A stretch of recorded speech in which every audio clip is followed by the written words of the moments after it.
Oi, muito bom dia, boa tarde, boa noite, seja qual for o horário que você estiver assistindo o canal e esse vídeo, seja bem-vindo ao canal Nutrição Alimentos e CIA. Hoje eu quero tentar desmistificar aqui alguns problemas relacionados ao ganho de massa muscular por atletas que fazem musculação para criar massa magra, ou seja, o nosso famoso chamado hipertrofia muscular. A dúvida é a seguinte: é possível ganhar massa magra, massa muscular na dieta cetogênica? Bom, essa é uma pergunta um pouco meio que complicada, porque na maioria dos círculos de academia acredita-se que somente se ganha massa magra, somente se ganha músculos quando você está inserido em uma dieta com riqueza de carboidratos. A maioria dos treinadores e daqueles que treinam nas academias acreditam que há uma necessidade grandiosa de você ingerir carboidratos em todas as suas refeições para que você possa maximizar os seus ganhos de massa muscular. Mas será o que a fisiologia nos diz a respeito dessa teoria? Bom, isso é o que eu quero tentar explicar para você aqui hoje, e eu vou ter o auxílio ali da minha parede branca para a gente tentar mostrar alguma coisa a respeito. Por que então que se acredita que somente com ingestões, digamos, consideráveis de carboidrato é que você vai ter um ganho de massa muscular considerável também? Simplesmente porque quando você ingere carboidratos, você tem um aumento na secreção de insulina pelo pâncreas. E com isso, essa insulina, ela vai fazer com que não somente os carboidratos, já no caso transformados em glicose, com que eles entrem na célula, como também os aminoácidos que foram absorvidos na sua alimentação, serão transportados juntamente com essa insulina para entrar na célula. Essa é uma das teorias, que é necessário uma grande quantidade de insulina para levar esses aminoácidos, que são a base para que você tenha um ganho muscular. Sem proteínas é impossível você ganhar massa muscular. Quando eu falo de proteínas, é as carnes que você ingere, ou seja, todo o alimento que você ingere que contém proteína. Esses alimentos serão digeridos, na maior parte, no seu intestino delgado, e quando eles forem absorvidos, eles serão absorvidos na forma de aminoácidos. Você não absorve proteínas inteiras, você não absorve mesmo tripeptídeos, que são 3 aminoácidos ligados uns aos outros. Você absorve proteína quando esta é digerida, e você tem agora os aminoácidos que formam as proteínas. Ou seja, as proteínas têm que ser digeridas em aminoácidos para atravessar a sua mucosa intestinal, e quando já estiverem no sangue, segundo a teoria, serão transportados pela insulina para dentro das células, juntamente com a glicose que você ingeriu. Bom, será que realmente nós precisamos de muita glicose ou muita insulina para que esses aminoácidos adentrem as nossas células? O que nós podemos entender é que, mesmo na falta de insulina secretada pelo pâncreas, o seu corpo ele tem um outro hormônio que, digamos, seja parente da insulina, que se chama IGF. E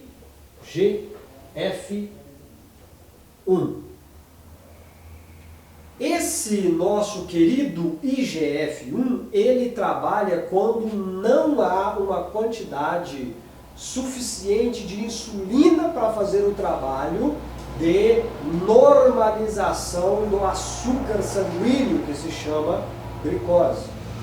O IGF-1, ele é simplesmente as iniciais de Insulin Growth Factor.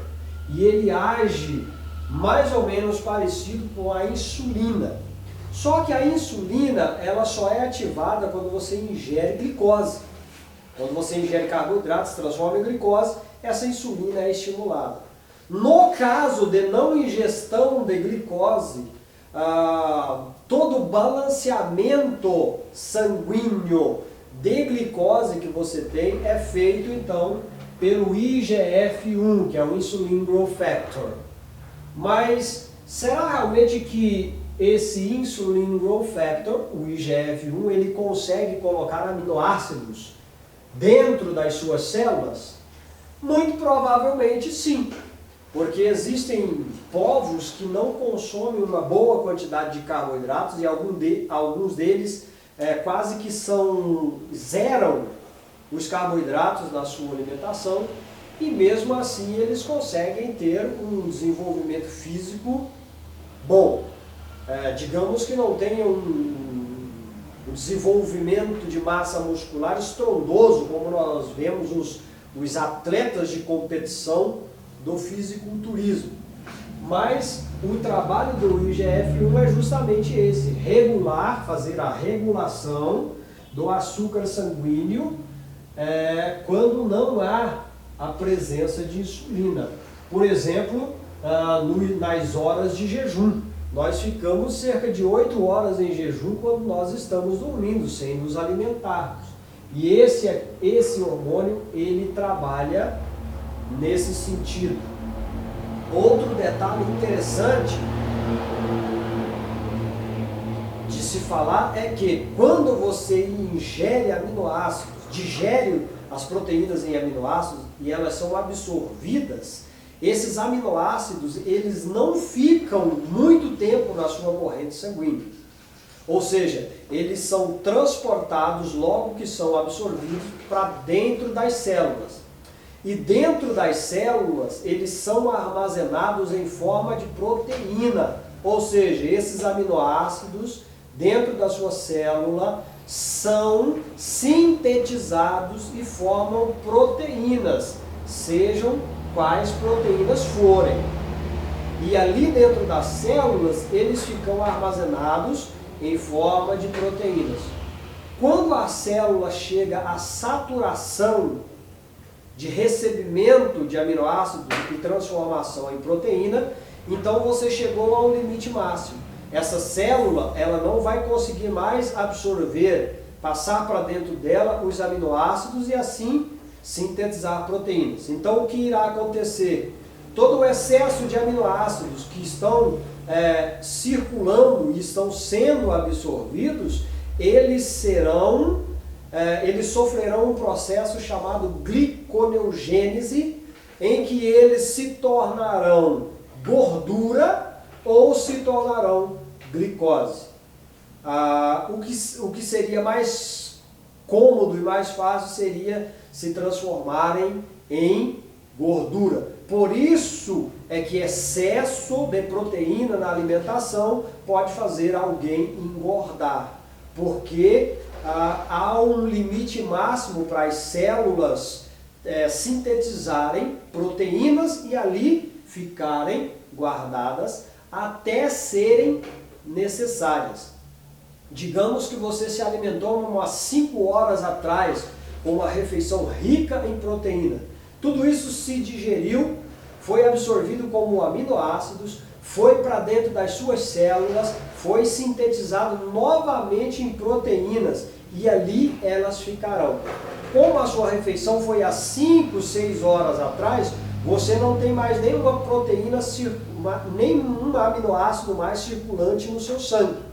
Então, quando o seu corpo necessita de aminoácidos para construir proteínas, por exemplo, depois do seu treino, construir fibras musculares, que é proteína, actina, miosina, então o seu corpo ele vai procurar onde estão as proteínas que foram armazenadas nas suas células e haverá todo um processo de quebra dessas proteínas para se tornarem novamente aminoácidos e dentro das células onde elas estavam, elas vão sair para fora das células, cair na corrente sanguínea em forma de aminoácidos agora e vão ser levadas para onde está precisando de síntese de proteína. No caso, por exemplo, os músculos.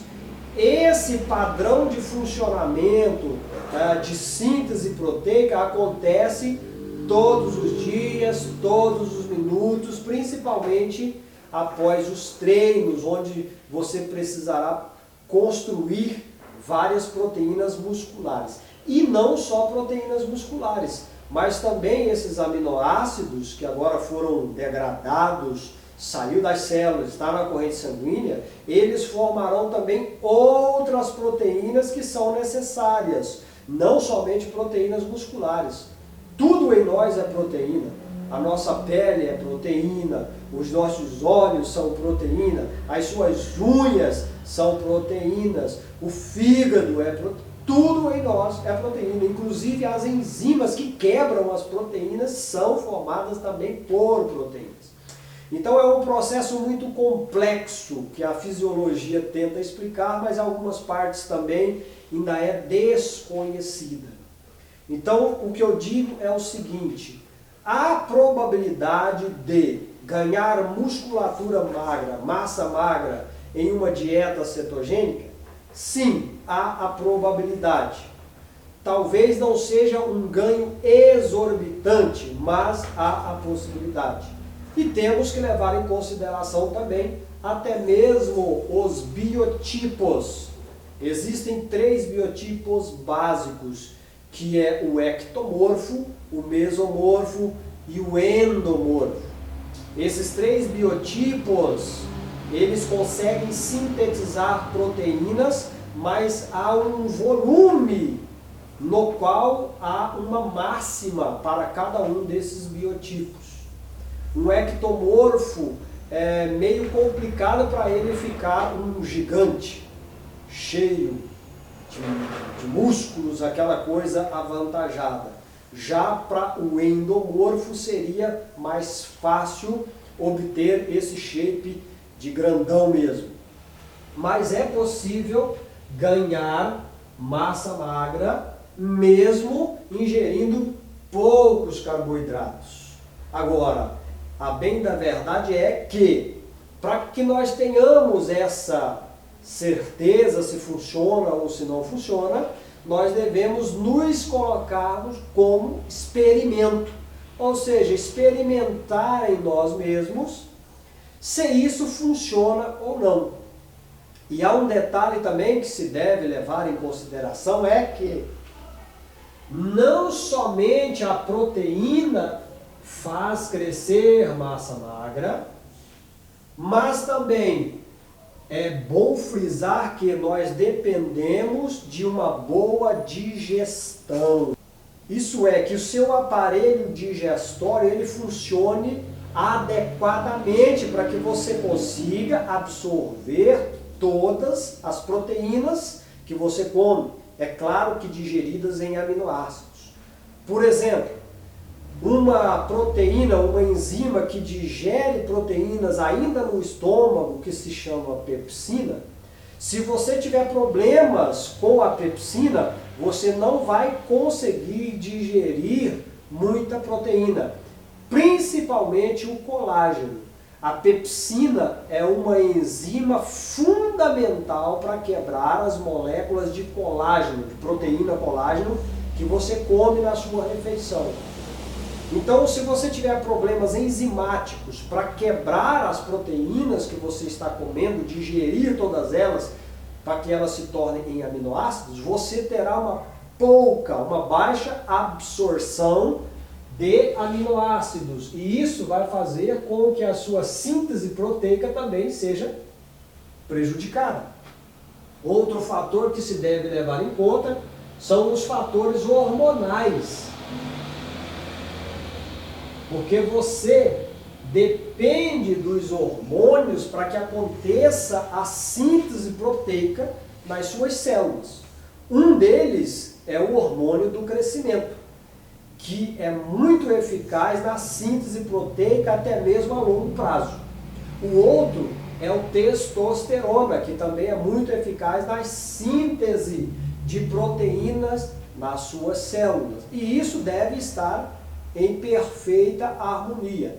Sem falar em todo o processo da síntese proteica, que depende do DNA, do RNA mensageiro, do RNA tradutor, dos ribossomos e de toda essa coisa maluca da química e da fisiologia. Então não é simplesmente comer proteína e fazer músculos.